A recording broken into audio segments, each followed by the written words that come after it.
It's time to dive beneath the surface and into the minds and hearts of your favorite celebrities and pop culture icons. Welcome to Up and Adam. Hey guys, what's up? You're watching Up and Adam. My name's Adam Newell. And today I'm so excited because we have a very special guest, Rachel Uchitel, and she's going to answer all of our burning questions. But before we jump right in, you know how this works. If you haven't already, go ahead, smash that like button, subscribe to my channel, and hit that notification bell because, well, you don't want to miss anything we have coming up. And with that, let's jump right in. So hi, Rachel. I just want to say thank you again so much for joining us. How are you doing today? I'm great. How are you? Thank you for having me. Oh, no, of course. I'm so excited. Obviously, you know that we've been going back and forth for a little bit and you're so busy. So the fact that I get to steal 15 minutes of your time, it means everything. And I just want to say I appreciate that. Absolutely. I wouldn't miss it. Of course. Well, for anyone who's living under a rock and who might not know of you, can you just tell us a little bit about yourself to get us started? Sure. My name is Rachel Uchitel. I've sort of been around and in the press for, I guess, over 20 years now in pop culture. I lost my fiance in the World Trade Center 20 years ago now, and my face was captured in a photograph from a couple days later by the Associated Press, and it was on the cover of every single newspaper in the world. So, I sort of went through that tragic moment with the entire world. And that is sort of how the world got to know me. And then 10 years later, I was in another international scandal, so to speak. And, I became sort of infamous from that. And I think in the last 10 years, the world has sort of taken on a vision of what they thought I was. And, from there, people have made an assessment of who I thought I was. And in recent, as of now, I've decided to come out and sort of just make who I am known a little more and start to do a lot more interviews. And now I work for a company called Seeking.com, Seeking Arrangement, and I'm a relationship expert and an online relationship expert. And I do a lot of commentary and talk about how people can find love online and the importance of going online and finding your match and being transparent up front to be successful in dating. So that's like the arc of who I am and how I became sort of a household name to people, I think. All right. I love that. And it's, would that suffice for you? Yeah.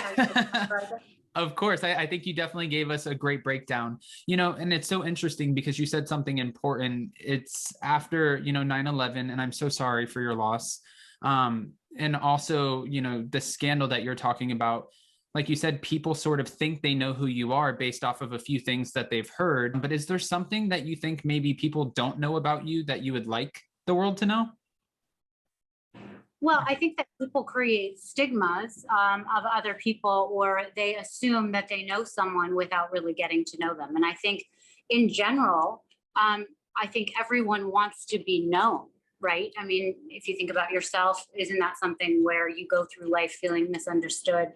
Maybe a little bit, or you have things about yourself, you have a million insecurities in your own head, and you think, wouldn't it be nice if I was really known by someone and felt understood? And to have it, to go through my life and feel like everybody has made assumptions of me based on, something that was such a private decision and a private choice and a private mistake, which is quite frankly a common thing that goes on in people's private lives, and to be shamed for it in such a way and to have people not let go of that judgment of me has been a very difficult thing, for me. So for people, something that I guess I would like for people to know about me is that, I don't go around making poor decisions all day long. I made a decision 10 years ago, and that doesn't define who I am at all. I'm a totally different person than I was 10 years ago, just like you or anyone else. Right. You experience growth as you move forward in life. Yeah. And, I think that's what makes anyone a better person, is learning from your mistakes. And if you don't make a mistake in life, you can never grow. Only people that experience one side of a pendulum and only, are happy or only live in a side of things that where they only succeed, they're never going to understand what it's like to fail, to be at the bottom of a barrel, to screw up. You're never going to understand what it's like to fail and to make poor decisions and to be hurt or to hurt others and see a reaction, and how you don't do these things and recover, right? So, you have to fail to learn how to succeed. All right. Well, you did say something important right now. You're working with Seeking Arrangement, and you are the first ever spokesperson. And for anyone who doesn't know, Seeking Arrangement is the world's largest dating site. So I'm very curious how that came about. How did you even, get into this line of work, and how did you become the first ever spokesperson? So Seeking Arrangement has been around for quite a while. It's the largest dating app in the world, the largest elite dating app. It has 22 million members. Wow.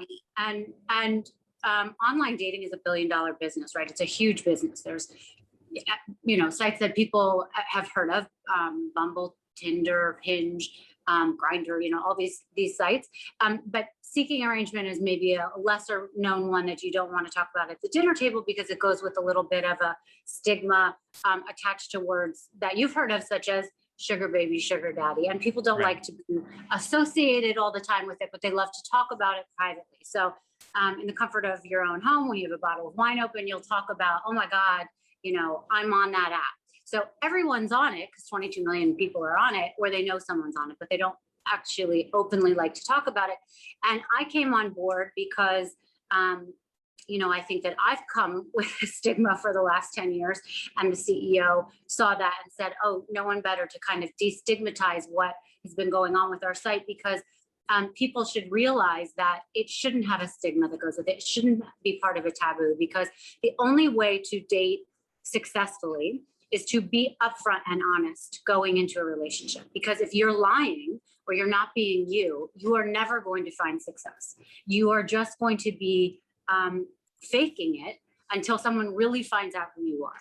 And you'll never be happy. You really will never find success. And if you really want to truthfully be in a relationship with someone and make it work, you have to be honest from the beginning. And we believe that is the way to find a relationship. And it doesn't mean that you need to, look for something like people were looking for in the 50s, a white picket fence, and to get married and to be in a monogamous relationship like people were looking for way back when. It could be, you could want multiple partners. You could not want to end up married. You could not want a baby at the end. Now it's more acceptable to have different options for what you want. But with our site, you have all these boxes that you can check, so people know at the beginning what they're looking for, what they can give. And it's important to know your worth and know what you expect, and you shouldn't feel guilty about that going into it. Right. Okay.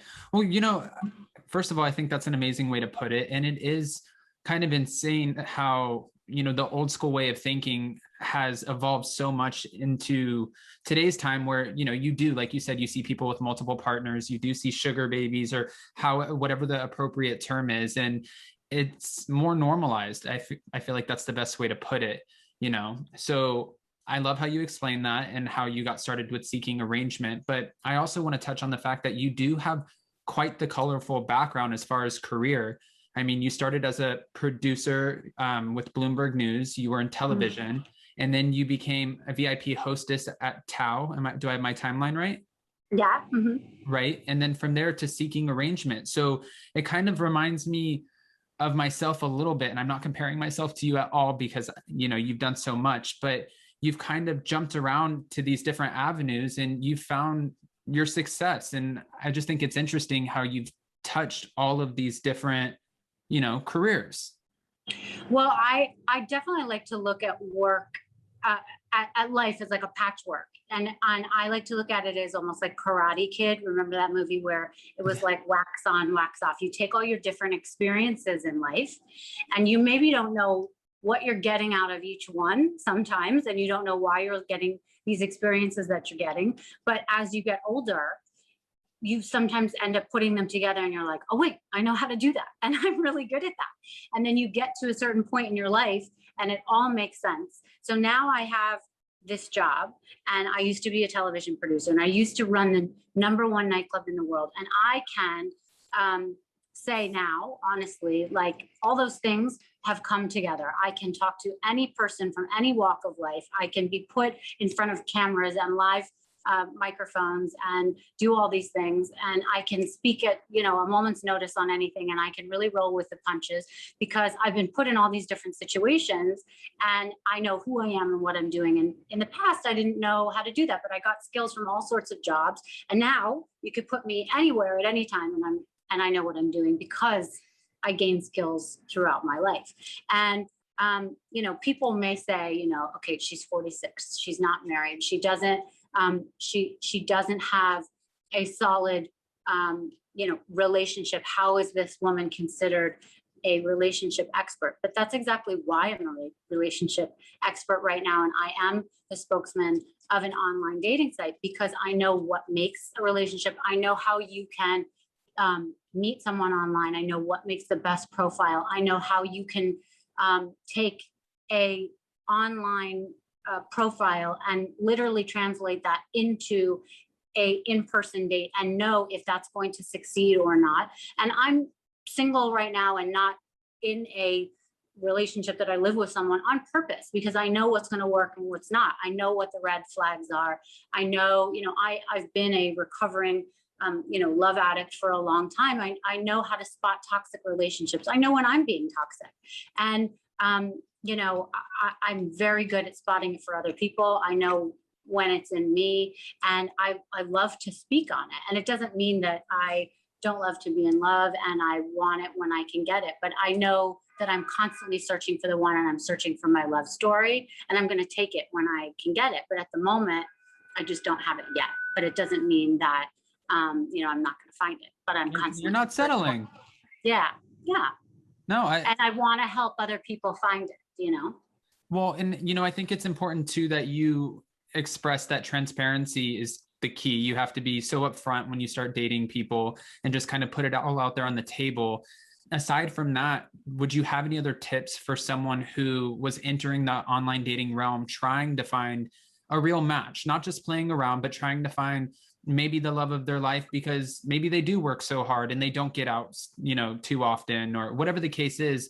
Aside from transparency, is there anything that comes to the top of your head that you can think of that might help someone who is maybe on Seeking Arrangement or any other dating site? Sure. Okay. So here are my tips in a nutshell. I think that people are still hanging on to old relationships because they're scared of being alone. Right. So my first tip is to try, and I know it's really hard, to know your worth and to try and let go of other past relationships because being alone for the first time and being at a fresh start is the first way to be able to be there for someone new and someone else. If you're not accessible for someone else, you're never really going to be in the right frame of mind to really be available for your next relationship. And so many people don't start relationships free and clear because they're still clinging to the past. And I understand that the past feels like home almost, when you say you break up with someone and you're out there for the first time, and you haven't been single for a while and all of a sudden you get a text message from this person that you've broken up with, it feels like this sense of home again. Do you know what I mean? And it's comforting in a toxic weird way. In a toxic way. And you got to let that go. And you got to just say, okay, I'm going to work on me. And you are your own common denominator, right? So wherever you go, there's going to be you. So you got to have a little self-love. And I know that's really hard because you ultimately want someone else to be a witness to your life and to love you. So you got to work on that. And it's harder said than done, but that's my first tip. The second thing is really work on your profile, work on those pictures, because the worst thing you can do is show up for a date where you've, put out the best pictures of yourself and then you look worse than these beautiful filtered photos where you look 20 pounds less and they're from college because you're just, yes, it's because then you set yourself up for disaster. So show kind of average photos. There's 22 million people on this site. You're going to find someone for you. You don't need to look like a supermodel. You don't need to be a size 2. There's someone for everyone. Just embrace who you are. And I promise you will find someone, right? So show just average photos. And when you get to the date, they will be pleasantly surprised. Okay. And, if you're COVID vaccinated, that is a plus. You should put that out there. I think people will really like that. And then the last thing that is really important is the difference of being online. You have the opportunity to banter. Whereas if you're in a bar, you're just looking at someone, you think they're hot and you like go home with them, right? So online, you can actually see if somebody is bantering with you, if they get your jokes, if they put you, if they're giving you one word answers back, get rid of them. That's too annoying. You want somebody who's asking you questions, who's coming back and forth with you, see how much time they put into the words and the responses, because that's the person who's going to give you time later. They're spending a little bit of effort and investing in you, and you're investing in them. These are the people that I like because they give good phone, is what I call it. They give you, some chemistry, and those are the people that you will end up having chemistry with in person. And I think online dating is the way that you will find who you love. You're not going to be attracted to somebody's face forever, but you will be attracted to their personality. And, people can fall in love with a frog based on their personality. I promise you, they will turn into a prince. Mark my word. So, you're pretty much saying it's very telling on how engaging they are from the jump. But at the same time, I do have a question, and this wasn't in my list of questions, but it kind of threw me off a little bit. What if you do have somebody who's just shy by nature and they meet up on that first date and they're just kind of like, I don't know, not squeamish, but more reserved? That's a really good question. So sometimes they're even on these sites because they're not good in person. And this is their opportunity to show who they are behind the keyboard, right? And they're not good in bars. So online dating is really good for shy people. And then in person, they're shy as well. So these are the people you have to give a little, everybody has to meet in the middle, right? So you got to give a little bit to people who aren't, extroverts or whatever. So everyone has to come halfway. You can't just write someone off and be a shredder.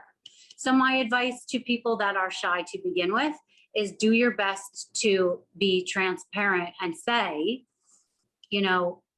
I tend to be a little shy. This is a lot for me to be meeting you up front, or just because I'm not saying a lot and I'm not, being so, outward about how much I like you, it doesn't mean that I'm not thinking it. So I always think it's really good to be upfront and honest, like I said from the beginning, because people react to you based on their experience, right? So if you're not reacting a certain way, some people think that you don't like them, or they think something's wrong with you, or whatever it is.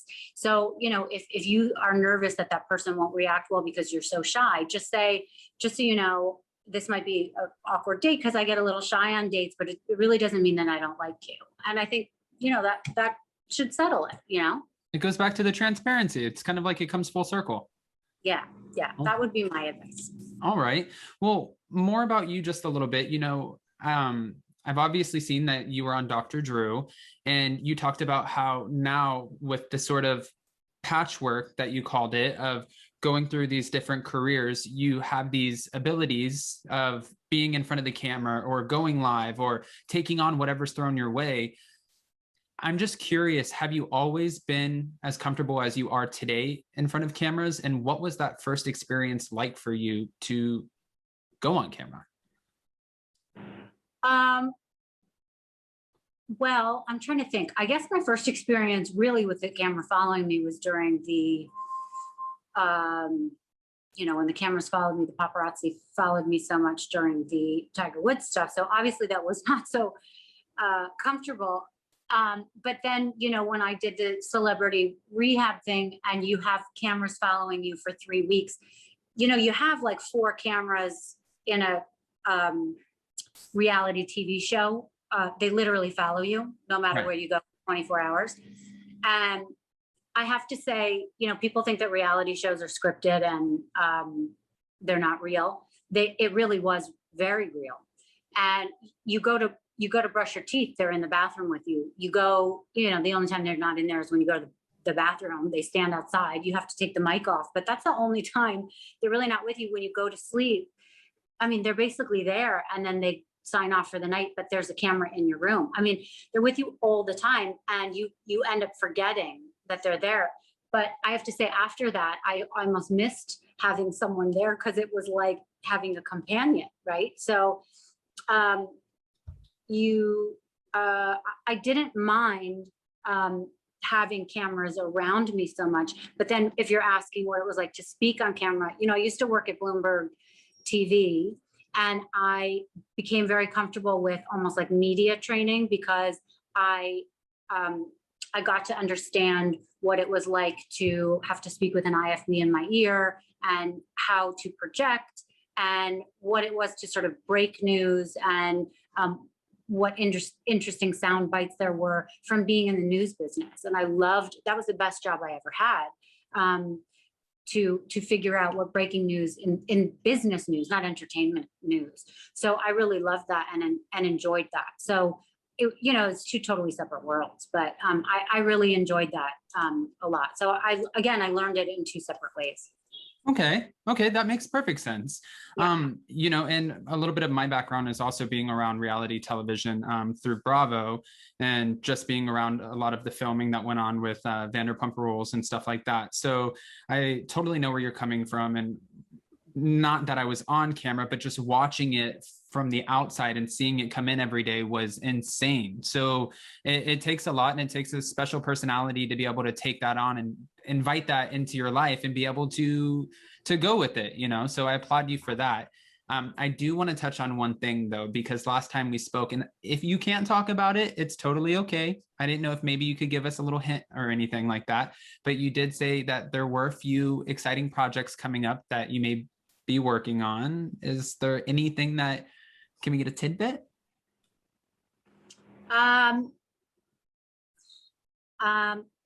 Let's just say you caught me in a moment where I can't talk about it. Oh, no, that's okay.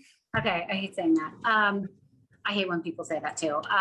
Just because, until you sign stuff, you just never know what will happen, right? So, and it's not even that I don't want to jinx it, but you just never know until you sign things. You never know yourself what's going to happen. But I will say that I am always honored when people ask me to do things. I always very much enjoy doing different projects, and whether or not things take one turn or another. I always am just very happy to be involved in things. And, I hope I go down the road of doing more work with people and helping people with relationship stuff. And I just like the opportunity for people to get to know me and for me to be able to help people, because for so long people, I wasn't able to let people know who I was. And I just like the opportunity for people to like me or hate me based on me being able to be in front of people. Do you know? Right. And it's not the prejudgment. It's you're giving them, it's different when I feel like you're letting them into your life and you're showing them exactly who you are, and then base your judgment off of that. But don't base your judgment off of a scandal or what you think you know about me when you've never had a conversation with me. So I totally get what you're saying about that, And again, I know your time is so precious. So if it's okay, I do have one last question for you. I always like to end my interviews off in a positive way. And I'm just curious, what are you most excited about for the future, for your future? Is there anything that just comes to mind that you're looking forward to most? In my future, what am I most excited about? I will say that I always, I say this to my girlfriends that, when we are always sitting around getting upset about stuff when we have a drink, I say, tomorrow's always exciting because you never know what the hell's going to happen, right? I'm a big proponent of like, the sun will come out tomorrow. You never know what tomorrow can bring.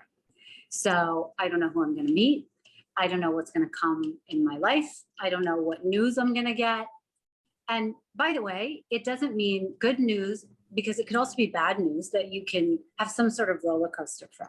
So, my tattoo on my arm, it says this too shall pass. And it doesn't actually, for me, it wasn't about the bad things. It was to be in the moment for the good things as well. So I look forward to sort of what life brings me, because I get excited for almost the roller coaster of how I'm going to deal with it and see what happens. I'm 46 years old. I have no idea who I'm going to date, who I'm going to marry, what's going to happen with my daughter and where she's going to end up going to high school and who her friends are going to be. And, I don't know what the hell is going to happen to me in life, so Right. it's really exciting to see how the hell my life's going to turn out. I don't know. So life in general, you're excited about life every day. It's a new day. And that's kind of like such a dumb answer, but like, I just have no idea how my life is going to turn out. And I wish that I could, look forward 5 years and see what happened and be like, oh my God, how interesting that was. But if you asked me this question 5 years ago, I would be like, oh my God, can you believe that happened? And all these different little things that happen. I'd be like, oh my God, remember that guy? And oh my God, the apartments that I moved into, or, oh, that trip that I did and the fun we had. So, you can make different things out of different scenarios, but I'm excited because I'm not stuck. I've never been one to be stuck in a certain scenario. And I have so much opportunity ahead of me. And it's a good question because I have no idea what the hell's going to happen to me. And so we'll see. No, and I think in a nutshell, just putting out there, every day is a new day and just taking the world on and doing it in the best, most positive way, that is something to look forward to. So I don't think it is a dumb answer. I think it's an honest answer. And I have really enjoyed this. And I just want to say one thing is that for so long, I think I've been living my life as a discount version of myself. And I've been stuck in the first act of my life. And I want to be moving into the second act of my life. So I'm excited to figure out where that is. And I don't know where that is, but there's every opportunity to make a path for what that second act is going to be. And so I don't know, but I'm going to figure it out. But that's okay not to know. And so you and I will have this conversation in 5 years and we'll see what happens. Hey, I'm going to hold you to that. And honestly, when you keep saying you're, like I'm 46 and I'm ready for the second act of my life, I'm like, oh my gosh, I know that I'm not a woman, but I hope I look half as good as Rachel when I'm 46. So, it's so sweet. But, again, I thank you so much for your time. This has been amazing. You elaborated on all of the answers that you gave me. So really, I wasn't even expecting that much. And not that I had these, expectations that you weren't going to give me all of these great answers, but you just never know who or how the conversation is going to go. And this was amazing. So I just appreciate that. Oh, you're the best. You babe. All right. We'll see you next time. Bye, Rachel. Okay. Bye. All right, guys. Well, that was Rachel Uchitel, and that was amazing. I can't even express how much I applaud her for everything that she's been through and how she's come out on top of all of this. I mean, such a strong woman, such an inspirational woman. If you guys haven't already, make sure you smash that like button, show some love. And if you need any dating tips or advice, go check out Rachel Uchitel on Instagram and all her social media feeds. I will be posting all of the links inside of the description below. And until next time, we'll see you then. Bye, guys. Check us out every Monday and Wednesday. Thanks for watching Up and Atom.